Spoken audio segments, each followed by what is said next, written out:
ప్రభువైన యేసుక్రీస్తు వారి నామానికి మహిమ కలుగును గాక. ప్రభువైన యేసుక్రీస్తు వారి శ్రేష్టమైన నామాన ప్రియులైన మీ అందరికీ ప్రేమతో వందనాలు తెలియజేసుకుంటూ, ప్రభు మనల్ని ప్రేమించి మనకిస్తున్న ఈ సమయానికై ప్రభువుకు కృతజ్ఞతలు చెల్లిస్తూ ఉన్నాను. తెస్సలోనికీయులకు రాసిన మొదటి పత్రిక మొదటి అధ్యాయం 4-5 వచనాలు కలిసి ఉన్నాయి. ఆ వచనాన్ని చదువుకుందాం.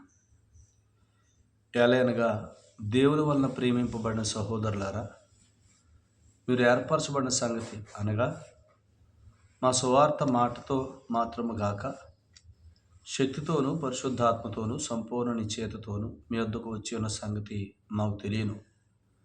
మీ నిమిత్తం మేము మీ ఎడల ఎట్టువారము ఇంటుమో మీరు ఎరుగుదురు. ప్రార్థన చేద్దాం.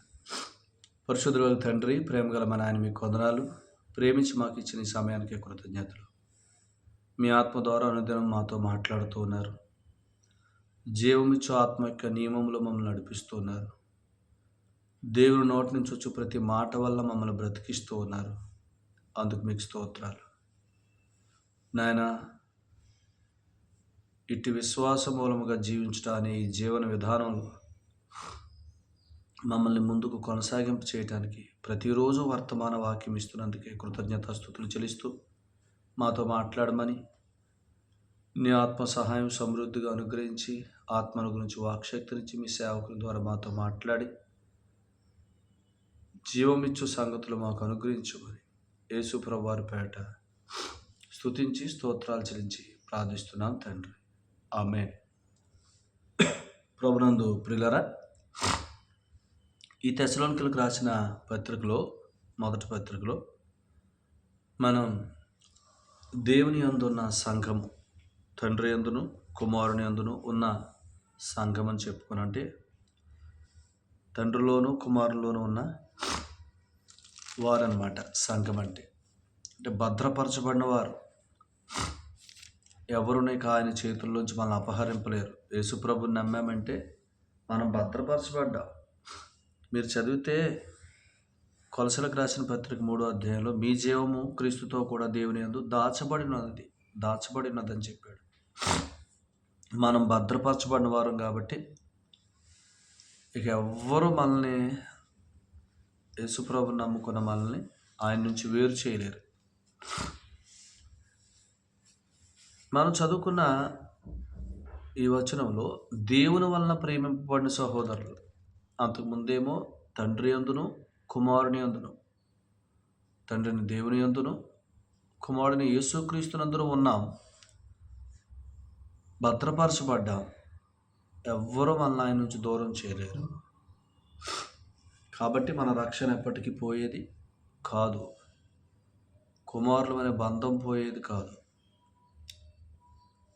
పరలోకంలో మనం కూర్చున్నాం క్రీస్తుతో కూడా, ఎఫెసీ 2:7 అనే నిరీక్షణ గొప్పది. ఆ స్థితి ఎవరు తీసేయలేంది. మనలో పరిశుద్ధాత్ముడు ఉన్నాడు.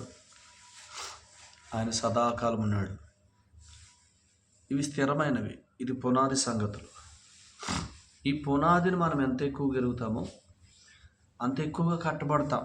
అదే చెప్పాడు కొలసీ పత్రిక మొదటి అధ్యాయం 23వ వచనంలో, పునాది మీద కట్టబడిన వారే స్థిరముగా ఉండాలన్నాడు. అంటే పునాది లేకపోతే కట్టుబడి లేదు. పునాది ఏంటి? యేసు ప్రభునందు విశ్వాసం మూలంగా నేను నీతిమంతుణ్ణి, కుమారుణ్ణి, దేవుని కుమారుణ్ణి, పరిశుద్ధాత్మకు ఆలయమును, పరలోకంలో కూర్చోబెట్టబడినవాడిని అనేది పునాది. ఆ పునాది ఎంత ఎరుగుతామో అంతగా క్రీస్తును, క్రీస్తు కార్యాన్ని గణపరుస్తున్నాం. క్రీస్తు కార్యాన్ని గణపరుస్తున్నామంటే ఆయనను మన కొరకు పంపించిన తండ్రిని గణపరుస్తున్నాం. సో కుమారుని తండ్రిని గణపరుస్తున్నాం కాబట్టి ఖచ్చితంగా మనలో ఉన్న ఆత్మ మనల్ని నడిపిస్తాడు. ఎందుకంటే తండ్రి కుమారుని గణపరిచాడు. ఫిలిప్పీ 2:11 అన్ని నామముల కంటే పైనామంగా ఆయన హెచ్చించాడు. దేని కొరకు? మన కొరకు ఆయన కార్యం చేసిన దాన్ని బట్టి. ఇప్పుడు ప్రభువైన యేసుక్రీస్తు వారు పరలోకానికి వెళ్ళిన తర్వాత పరిశుద్ధాత్ముడు వచ్చాడు మనలో నివసించడానికి. ఆయన కూడా ప్రభువుని బట్టే వచ్చాడు. ఇప్పుడు తండ్రి కుమారుడు ఇద్దరు కూడా ప్రభువైన తండ్రి పరిశుద్ధాత్ముడు ఇద్దరు కూడా ప్రభువైన యేసుక్రీస్తు వారినే గణపరుస్తున్నారు. కాబట్టి మనం కుమారుణ్ణి ఎంత గణపరుస్తామో, అంటే కుమారుని గణపరచటం అంటే, ప్రభువుని గణపరచటం అంటే, ఆయన విశ్వాసం మూలంగా మనకు కలిగిన స్థితిని ఎంత ఎక్కువగా నమ్ముతామో అది కుమారుని గణపరచటం. కుమారుని గణపరచటమే తండ్రిని గణపరచటం. తండ్రిని గణపరచటమే పరిశుద్ధాత్ముని గణపరచటం. ఎందుకంటే పరిశుద్ధాత్ముడే మనల్ని నడిపించేవాడు, మనల్ని కట్టేవాడు. కుమారుని కార్యాన్ని ఎంత స్పష్టంగా మనం ఎరుగుతామో అంతగా మనం పునాదిని బలపరుస్తాం. సో ఈ బలమైన పునాది మీద ఎవరైతే ఉంటారో వారు కట్టబడతారనమాట. అందుకనే పునాది మీద నిలిచి పునాది మీద కట్టబడుట. సో ఈ పునాదిని నమ్మటమే మంచి మనస్సాక్షి అని అన్నాడు. మంచి మనస్సాక్షి. పౌలు గారు అయితే ఎల్లప్పుడూ మీ ఎదుట మంచి మనస్సాక్షి గలవారమే ఉన్నామని అన్నాడు. ఎల్లప్పుడూ మంచి మనస్సాక్షి, ఎల్లప్పుడూ, అన్ని సమయాల్లో, అన్ని సందర్భాల్లో మంచి మనస్సాక్షి. ఎందుకు? యేసు ప్రభునందు విశ్వాసం మూలంగా నేను నీతిమంతుడిని, దేవుని కుమారుణ్ణి, పరలోకంలో కూర్చోబెట్టబడ్డాను క్రీస్తుతో, పరిశుద్ధాత్ముడు నాలో ఉన్నాడు అని ఈ పునాది, వేయబడిన పునాది తప్ప వేరొక పునాది ఎవడు వెయ్యనేరడో. కొరింథీయులకు రాసిన మొదటి పత్రిక 3వ అధ్యాయం 12వ వచనంలో ఇంకొకడు వెయ్యనేరడో. సో ఆ పునాది స్థిరమైంది. యేసుప్రభుని నమ్మినప్పుడే నువ్వు ఆ పునాది మీద ఉన్నావు. దాన్ని నమ్మటమే స్థిరంగా. అదే మంచి మనస్సాక్షి. నా బలహీనతల్లో కూడా పునాది ఉందా? ఉంది. నీ బలాల్లో కూడా పునాది ఉందా? ఉంది. నువ్వు ఏదన్నా నమ్ముకున్న తర్వాత అవిధేయత పనిచేసినప్పుడు కూడా పునాది ఉందా? ఉంది. పునాది ఆయనందు విశ్వాస మూలం కలిగింది. ఆ పునాది నువ్వు ఎంత నమ్ముతావో అంతగా ఆత్మ నీలో పనిచేస్తాడు, నిన్ను కడతాడు. అప్పుడే పునాదిని నమ్మినప్పుడు ఆత్మ మనల్ని కడతాడు. అప్పుడు మనం శరీర క్రియలకు దూరంగా ఉంటాం. గలతీ పత్రిక 3:16. పునాదిని ఎంత ఎక్కువగా నమ్ముతామో మనలో ఉన్న పరిశుద్ధాత్ముడు మనల్ని కడతాడు. ఆత్మ మనల్ని కడుతున్నాడంటే ఎలా కడతాడు? ఆత్మ చెప్పు సంగతుల చేత, క్రీస్తును గూర్చిన సంగతుల చేత, ప్రభువైన యేసుక్రీస్తును గూర్చిన విశేషాల చేత, మర్మముల చేత మనల్ని కడతాడు. క్రీస్తులో ఉన్న వాటిని చెప్తూ కడతాడు. క్రీస్తులో మనకున్న ప్రయోజనాలను, క్రీస్తు ద్వారా మనకు కలిగిన జీవాన్ని గురించి చెప్తూ మనల్ని కడతా ఉంటాడు. అప్పుడు ఎప్పుడైతే ఆత్మ ద్వారా నడిపించబడతామో ఖచ్చితంగా శరీర కార్యాలకు దూరంగా ఉంటాం. శరీర కార్యాలకు దూరంగా ఉంటే ప్రభువుకు దగ్గరకు ఉన్నట్టు కాదు. ఆత్మ ద్వారా నడిపించబడితే శరీర కార్యాలకు దూరంగా ఉంటాం. శరీర కార్యాలకు దూరంగా ఉండటం అనేది మన ద్వారా జరిగేది కాదు. మనకి ఇవ్వబడిన పరిశుద్ధాత్మ నడిపింపులో జరిగేది. పరిశుద్ధాత్ముడు ఎప్పుడు నడిపించగలడు? పునాదిని స్థిరంగా నమ్మితే. పునాది అంటే ఏంటి? యేసు ప్రభువుని నమ్మినప్పుడు నేను ఎవరినో స్పష్టంగా ఎరగాల. యేసు ప్రభువుని నమ్మినప్పుడు నాకు కలిగిన స్థితి ఎప్పటికీ పోదో అనేది ఎల్లప్పుడూ ఎరగటమే పునాది అన్నమాట. దాన్నే మంచి మనస్సాక్షి. విశ్వాస మూలంగా నా క్రీస్తునందు నాకు కలిగిన స్థితినే మంచి మనస్సాక్షి అన్నాడు. అది ఎప్పటికీ పోయేది కాదు. కాబట్టి ఎల్లప్పుడూ దాన్ని ఒప్పుకోవటం, దాన్ని ఎంత ఒప్పుకుంటామో అంత ఎక్కువగా పరిశుద్ధాత్ముడు మనల్ని నడిపిస్తాడు. కాబట్టి ఈ సంగతులు మీకు అర్థమవుతున్నాయని నేను అనుకుంటున్నాను. అందుకని తెస్సలోనికలకు రాసిన మొదటి పత్రికలో దేవుని చేత ప్రేమించబడిన సహోదరులారా అని అన్నాడు. దేవుని చేత ప్రేమించబడిన సహోదరులారా. ఒక మాట ఆలోచన చేయండి. అసలు సంఘం అంటే ఎవరంటే యేసు ప్రభునందు విశ్వాసం ఉంచిన వారు, ఆయన శిలువ కార్యమునందు నమ్మిక ఉంచిన వారు, ఆయన రక్తంలో కడగబడిన వారు, దేవుడు తన స్వరక్తం ఇచ్చి సంపాదించుకున్న ప్రజలు. వారినేమనండి? దేవుని చేత ప్రేమించబడిన వారులారా అని అన్నాడు. ఎలాగున? యోహాను 3:16 దేవుడు లోకమును ఎంతో ప్రేమించాడు. లోకం అంటే ఎవరు? ఆయన సృష్టించిన ప్రజలు అన్నమాట. అంటే దేవుడు లోకమును ఎంతో ప్రేమించెను, తన అద్వితీయ కుమారుని లోకానికి పంపించాను. యోహాను 3:16. ఎందుకు అనంటే ఎవ్వరూ నశించకూడదు, అందరూ నిత్య జీవం పొందాలి. అందుకొరకు ఆయన దేవుడు తన కుమారుణ్ణి లోకానికి పంపించాడు.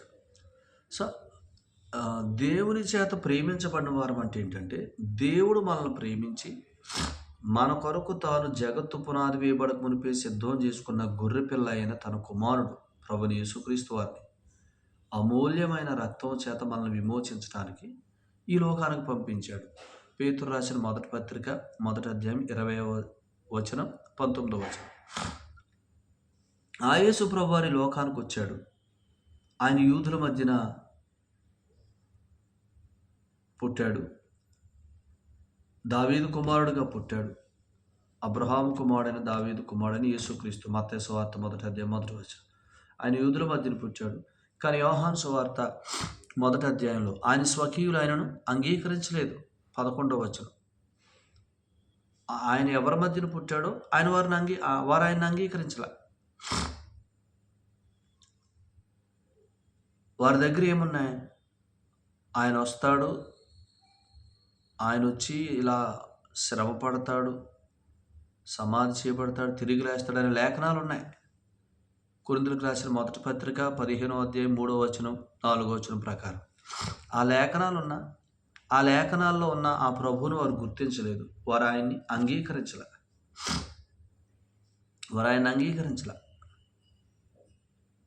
యోహాను చుట్టూ తిరిగారు. యోహాను సువార్త 1వ అధ్యాయం మీరు చదువుకుంటే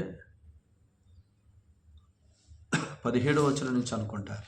యోహాను చుట్టూ తిరిగారు. రాబోవాడవు నీవేనా అని యోహాను చుట్టూ తిరుగుతున్నారు. యోహాను నేను కాదు, నేను నిజమైన వెలుగు కాదు, నేను ఆయనను కాదు, ఆయన నాకంటే ప్రముఖుడు, ఆయన నాకంటే వెనకొస్తున్నాడు, కానీ ఆయన నాకంటే ముందటివాడు, నాకంటే ప్రముఖుడు,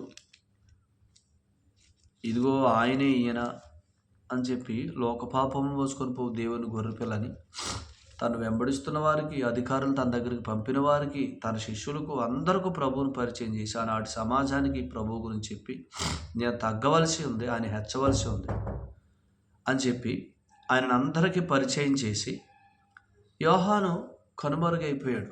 ఎందుకంటే నేను తగ్గవలసిన వాడని యోహానుకి. అయినా వారు యోహాన్నే అడగటం ప్రారంభించారు. అయినా వారు యోహాను చుట్టూ తిరుగుతున్నారు, కానీ యేసు ప్రభు నమ్మట్లేదు. ఎందుకు చెప్పండి? యోహానేమో ఒంటి నిండా ఒంటి రోమములు గలవాడు. రెండవది, యోహాను అరణ్యంలో ఉంటున్నాడు. తిండి వేరు, తేనె మిడతలు. శరీర దారుఢ్యం వేరు, తిండి వేరు, నివాసం వేరు, వస్త్రధారణ వేరు.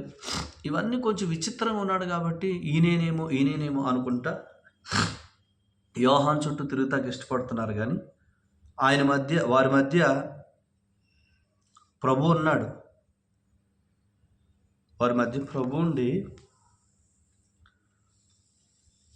వారు నడిపిస్తున్నా, వారి మధ్య ప్రభు ఉన్న వారు ప్రభువును గుర్తించట్ల. ఎందుకు? ప్రభు మామూలుగా ఆయన తింటున్నాడు, తాగుతున్నాడు కాబట్టి. మీరు చదువుకోండి, మత్తయి సువార్త 11వ అధ్యాయంలో ప్రభువు తింటున్నాడు, తాగుతున్నాడు, మనవాలే ఉన్నాడు కాబట్టి తిండిపోతూ అని అన్నారు.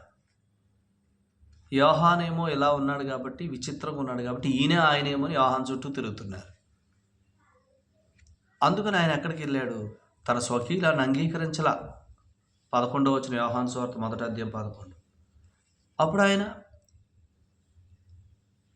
సమరయ్యకి వెళ్ళాడు, సమరయ్యల మధ్యకి వెళ్ళాడు. ఇదే యోహాను సువార్త 4వ అధ్యాయంలో సమరయ్య స్త్రీ ఆయన మాటలు విని విశ్వాసం ఉంచి అనేక మందికి సువార్త చెప్పింది. వారందరూ ప్రభు దగ్గరకు వచ్చి మా దగ్గర 2 రోజులు ఉండమని అడిగారు. ప్రభు సమరయ్యలో వారి మధ్య 2 రోజులు ఉన్నాడు. సమరయ్యలు అంటే అన్యజనులు, యూదులు ఆయన్ని అంగీకరించలేదు కాబట్టి ఆయన అన్యజనుల దగ్గరికి వెళ్ళాడు. అన్యజనులు ఆయన అంగీకరించారు కాబట్టి ఆయన వారి మధ్యన 2 దినాలు ఉన్నాడు. 2 దినాలు అంటే 2000 సంవత్సరాలు. ప్రస్తుతం ఇప్పుడు కూడా ఆయన యూదుల మధ్యన లేడు, అన్యజనుల మధ్య ఉన్నాడు, మన మధ్య ఉన్నాడు, సంఘం మధ్య ఉన్నాడు. ఎందుకు? యూదులు ఆయన అంగీకరించలేదు కాబట్టి. తను ఎందరు అంగీకరించరో అనగా తన నామందు విశ్వాసం ఉంచు వారికి దేవుని పిల్లలగుటకు అధికారం ఆయన అనుగ్రహించిన యోహాను 1:12. 11లో తన స్వకీయులు అంగీకరించలేదు, తను అంగీకరించిన వారికి కుమారులయ్యే అధికారం ఇచ్చాడు. అందుకని అన్యజనులమైన మనం ఇప్పుడు దేవుని కుమారులమయ్యాం. యేసు ప్రభు ద్వారా దేవునికి కుమారులమయ్యాం. అందుకని దేవుని చేత ప్రేమించబడిన సహోదరులారా అని అంటే, దేవుడు మనల్ని ప్రేమించి మన కొరకు పంపించిన యేసు ప్రభువుని అంగీకరించటమే దేవుని చేత ప్రేమించబడటం అనే సంగతి మనకు అర్థమవుతుంది. మాత్రమే కాదు, ప్రస్తుతం కూడా ఇప్పుడు సంఘంగా ఉన్న మనల్ని ప్రేమించి ఆయన యేసుక్రీస్తు ప్రభు పరలోకానికి వెళ్ళి పరిశుద్ధాత్మను పంపించాడు. యేసు ప్రభు ఎప్పుడైతే పరలోకానికి వెళ్ళాడో తండ్రి వాగ్దానం చేసిన పరిశుద్ధాత్మని మనకు పంపించాడు. లోకా సువార్త 24:49 ప్రకారం వాగ్దానం చేయబడిన ఆత్మ అన్నాడు ఈయన్ని. ఎఫెసీ పత్రిక 1:13లో మనలో నివసించుచున్న ఆత్మ వాగ్దానం చేయబడిన ఆత్మ. వాగ్దానం చేయబడిన ఆత్మ అంటే మనలో నివసించడానికి వచ్చాడు ఆయన ఎల్లప్పుడూ. యోహాను సువార్త 14:16 ప్రకారం మనలో ఎల్లప్పుడూ నివసించడానికి వచ్చాడు. ఆయన పేరే వాగ్దానపు ఆత్మ. ఎల్లప్పుడూ ఎందుకు నివసిస్తాడంటే ఎల్లప్పుడూ మన వాగ్దానముల చేత నింపి నడిపించడానికి. సో కనుక ప్రియులారా, ఇప్పుడు ఎంత ప్రేమించాడు చూడండి. సంఘంగా మనం జీవిస్తున్న దినాలన్నిటిలో కూడా ఆయన మనల్ని ప్రేమించి తన ఆత్మ ద్వారా మనతో మాట్లాడటానికి, మనల్ని జీవింప చేయటానికి రోమ 8:2 జీవమిచ్చు ఆత్మ పరిశుద్ధాత్మను మన హృదయంలోనికి పంపించాడు. ఆత్మ మన హృదయాల్లో నివసిస్తూ మనల్ని నడిపిస్తాడు అనమాట. అదే పునాది మీద కడతాడు. ఆయన మనలో నివసిస్తాడు. పునాదిని మనం ఎంత ఎక్కువగా నమ్ముతామో అంత ఎక్కువగా కడతాడు. మన మనస్సాక్షి, పునాదిని నమ్మటమే మన మనస్సాక్షి నిర్మలంగా ఉంచుకోవటం, పవిత్రంగా ఉంచుకోవటం, మంచి మనస్సాక్షి కలిగి ఉండటం. అంత ఎక్కువగా కడతాడు. ఎంత ప్రేమించాడు చూడండి. రక్షణ విషయమైన ప్రేమ, జీవించు జీవిత విషయమైన ప్రేమ. కుమారుణ్ణి అప్పగించాడు, ఆయన ప్రేమ కనబరిచాడు. కుమారుణ్ణి చేర్చుకొని పరిశుద్ధాత్మను పంపించాడు. ప్రస్తుతం ఆయన మనల్ని ఎంత ప్రేమిస్తున్నాడు ఆత్మ ద్వారా. ఆయన ప్రేమ యొక్క పొడవు, వెడల్పు, లోతు, ఎత్తులు మనకి తెలియజేస్తున్నాడు. ఎఫెసీ పత్రిక 3:18, 19, 20 ప్రకారం. కనుక ఈ సంగతిలో మనం ఎరుగుతున్నప్పుడు దేవుని చేత మనం ఎంత ప్రేమించబడ్డామో మనకు అర్థమైతే ఖచ్చితంగా మనం చాలా ఆనందిస్తాం విశ్వాస జీవితంలో. దేవుడు అట్టుకురకు మనకు దయచేయను గాక. ప్రార్థన చేద్దాం. పరిశుద్ధ తండ్రి, మీకు వందనాలు. ప్రేమించిన సంగతులకే స్తోత్రాలు. మా ప్రియులు ఈ సంగతులు గ్రహించినట్లు కృప చూపించండి. ప్రియులందరితో మాట్లాడండి. జ్ఞానము, ప్రత్యక్షత గల మనసు దయచేయండి. జీవమిచ్చు ఆత్మ ద్వారా మాకు ఇచ్చిన సంగతులకే స్తోత్రాలు. మీరు మమ్మల్ని ప్రేమించారు. మీ కుమారుని పంపించి కార్యం జరిగించి ఆయన ద్వారా మమ్మల్ని కుమారులుగా చేసుకున్నారు. మాత్రమే కాదు, జీవించుచున్న దినాలన్నింటిలో దేవుని మూలంగా కలిగి ఒక శ్రేష్టమైన జీవాన్ని జీవించాలని జీవమిచ్చు ఆత్మను మాకిచ్చి అనుదినము నాయన మమ్మల్ని కడుతున్నారు. మేము పునాదిని ఎంత ఎక్కువగా నమ్మితే, మా మనస్సాక్షిని ఎంత బలపరుచుకుంటే అంతగా మమ్మల్ని కట్టడానికి ఆత్మను మాలో ఉంచారు. అందుకు మీకు స్తోత్రాలు. పరిశుద్ధాత్మ దేవుని నడిపింపులో మమ్మల్ని నడిపించి కట్టుమని, వాగ్దానాల చేత కట్టుమని యేసుక్రీస్తు వారి పేట స్తుతించి స్తోత్రాలు చెల్లించి ప్రార్థన చేస్తూ ప్రియులందరినీ దీవించమని అడుగుతున్నాం పరమ తండ్రి. ఆమేన్. అందరికీ ప్రభు పేట ప్రేమ వందనాలండి. ప్రభు మిమ్మల్ని మీ కుటుంబాన్ని బాగా దీవించును గాక. ఆమేన్.